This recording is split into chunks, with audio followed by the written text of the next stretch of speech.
Universidad Católica de Santiago, Guayaquil, Federal del Campus, Southern. Long-term use of Ticaglerol in patients with myocardial infarction. What is Ticaglerol? Ticaglerol is a platelet aggregation inhibitor that acts as an antagonist of ATP by blocking its P2Y subside receptor. Medical uses and contraindications. Ticaglerol is indicated for preventing thrombotic events such as a heart attack in people with acute coronary syndrome or myocardial infarction with ST elevation because of its anti-thrombotic effect. It's contraindicated in patients with acute pathological bleeding and history of intracranial bleeding. Adverse effects. The most common side effects are bleeding and dizziness. It may also cause, in extremely rare cases, allergic skin reactions such as a rash and itching. Papillary.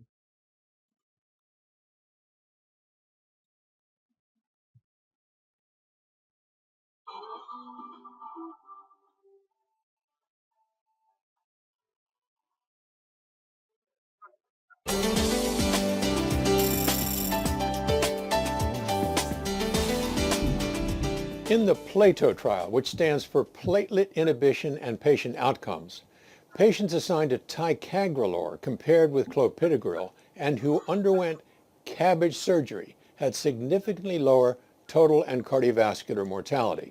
Now in JACC, there is more detail on the differences in specific causes of post-CABG deaths. In the 1,261 patients with CABG performed within 7 days after stopping study drug, reviewers blinded to treatment classified causes of death into subcategories of vascular and non-vascular and specifically identified bleeding or infection events that either caused or subsequently contributed to death. They found that numerically more deaths occurred in the clopidogrel versus the ticagrelor group related to myocardial infarction, heart failure, arrhythmia, or sudden death, and that there was more bleeding in the clopidogrel group, including hemorrhagic stroke. Clopidogrel was also associated with an excess of non-vascular deaths related to infection. Among factors directly causing or contributing to death, bleeding was more common in the clopidogrel group compared with the ticagrelor group. The take-home message here is that the mortality reduction with ticagrelor versus clopidogrel following CABG in the PLATO trial was associated with fewer deaths from cardiovascular and bleeding complications. It sounds to me like ticagrelor may well be the drug of choice for patients after coronary artery bypass graft surgery. I'm Peter Block, and this is a CardioSource Heart Minute. Long-term use of Ticaglerol. The FDA approved Ticaglerol tablet at a new 60 mg dose for patients with prior history of heart attack beyond the first year because it reduced the rate of cardiovascular death and myocardial infarction and stroke.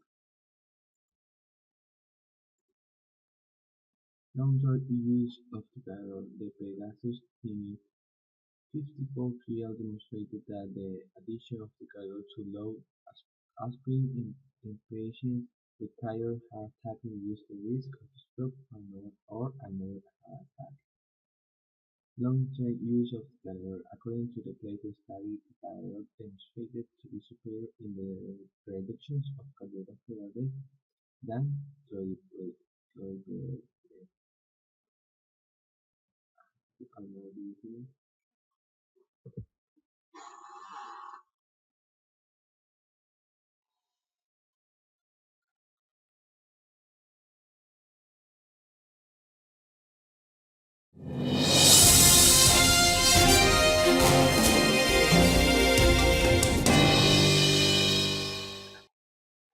At ACC 15, simultaneous publication in the New England Journal of Medicine on the data from Pegasus Timmy 54. And so I figured we probably should talk about this a little bit. So I'm with Paul Spittle, who is the Vice President of Cardiovascular and Respiratory for AstraZeneca. This is officially long-term use of ticagrelor in patients with myocardial infarction.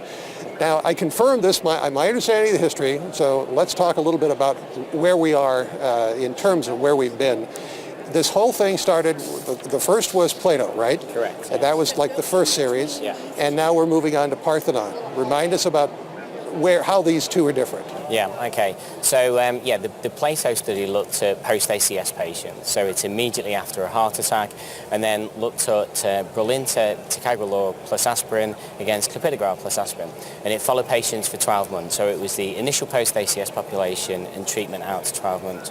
Where Pegasus differs, it takes a different cohort of patients. So it's looking at people who had an event at least 12 months previous, and then they're already on aspirin, and you add Ticaglerol on top of that and see whether Ticaglerol plus aspirin can make a difference to outcomes. Primary endpoint was cardiovascular death, stroke, and MI. And the great news, I think, for all concerned really, is that both the doses of Ticaglerol studied in this actually hit the primary endpoint. So we did see a significant reduction in the primary endpoint composite. Now, were there any geographic variations that caused raised eyebrows, or anything in the data that you're looking at going, we need to look at that a little more closely? Yeah. No, the headlines at the moment, I think the results are pretty much entirely as expected, but that's still a great thing because you always hope for good results. Every time you do a clinical trial, you're always taking a risk because you don't know how it's going to play out. And I think that's one of the brave things about AstraZeneca. When you look at the overall Parthenon program, we're asking a lot of tough medical questions and seeing how Brilinta stacks up against that. But in terms of the subgroups, whatever way you look at it, really, it was very, very consistent. There was no heterogeneity in any particular group, whether it be region, gender, whatever you look at, it was very, very consistent. And this is for a year? Actually, the treatment, the median treatment was 33 months. So the minimum ran from around about 17 months, the longest was 46 months. But for most of them, it's around about the 3-year mark. Okay. Now, in terms of these other Parthenon studies, so what are the other questions that you're looking at? Yeah, absolutely. So, as I say, Plato was post-ACS, Pegasus is post-MI, and then probably in around about a year's time, we should have the readout of Socrates. Socrates looks at patients who have previous stroke or TIA.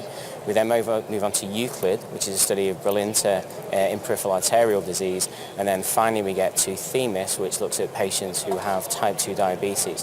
So the entirety of that is called the Parthenon Clinical Trials Program. It's actually the largest clinical trials program that AstraZeneca have ever conducted, in total in excess of 80,000 patients. Pegasus itself, by the way, is the largest single trial that we've ever had. That was over 21,000 patients. I love we're up to TIMI 54 now. TIMI 54, that's the one. I think it's great. And there is a lot of information from ACC 15, as you can imagine. Please go to acc.org, where you can see all of the different coverage from this meeting. And you can also read about it in the special supplement to Cardio Source World News, where I'm Executive Editor Rick McGuire. Ticaglerol significantly reduce the risk of myocardial infarction, stroke, and cardiovascular death, but the risk is an increased risk of myocardial. Last video.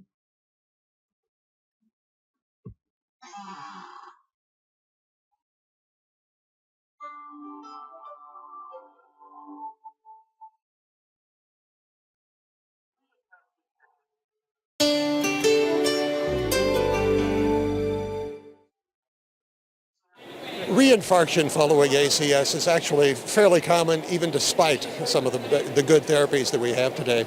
So the people who first investigated the Plato trial, they've come together to look at some data to see if they can find some answers to this particular problem.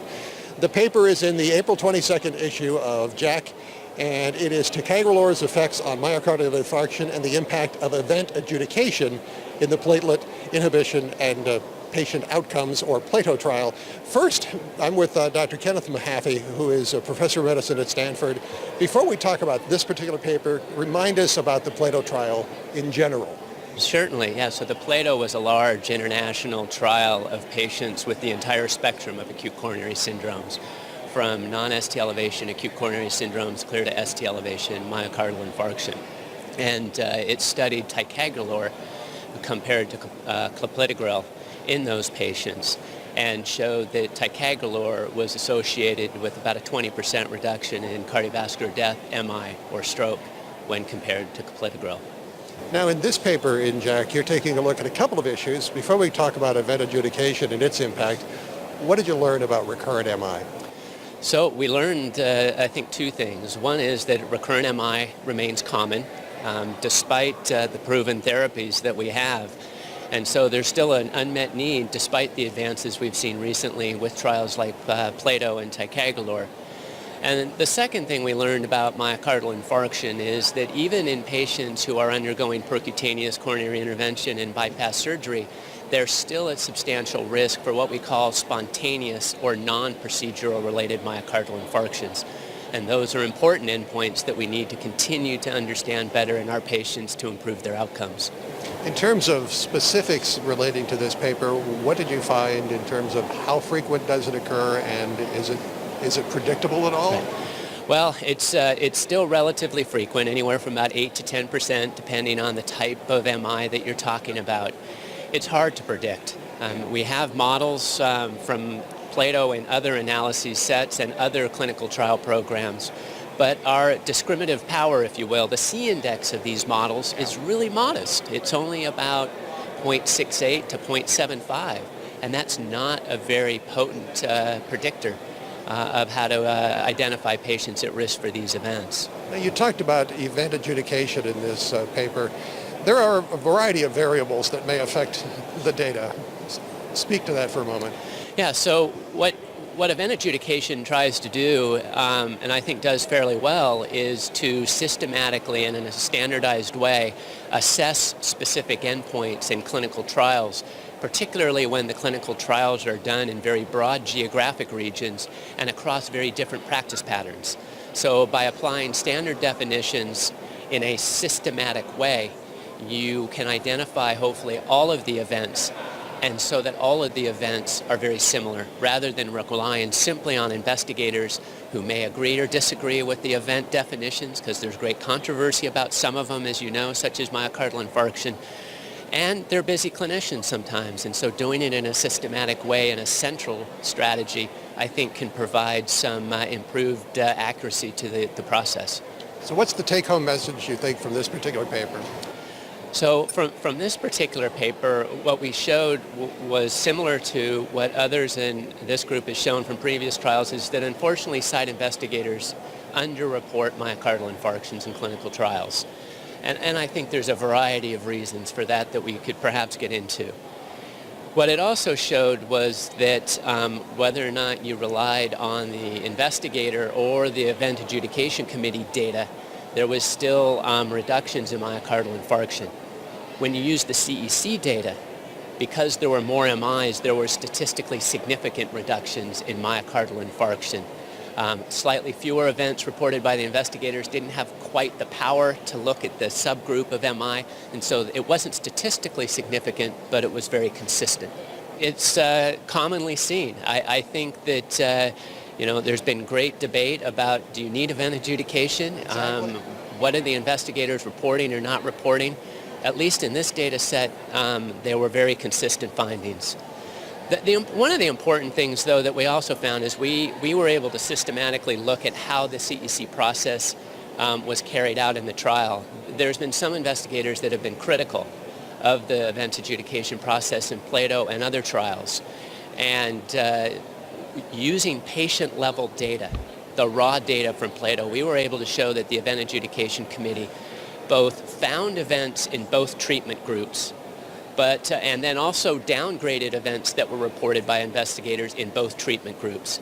And on average, they identified a few less events in the Ticaglerol arm, which was very consistent with what the investigators reported as well. So I think an important message to get out there about event adjudication, particularly with some of the debate that's going on in the peer review literature right now. So we are definitely still learning from the Plato trial, and will probably for some time. This is the April 22nd issue of JACC. Please check out this study by Dr. Mahaffey and colleagues. For CardioSource World News, I'm Executive Editor Rick McGuire.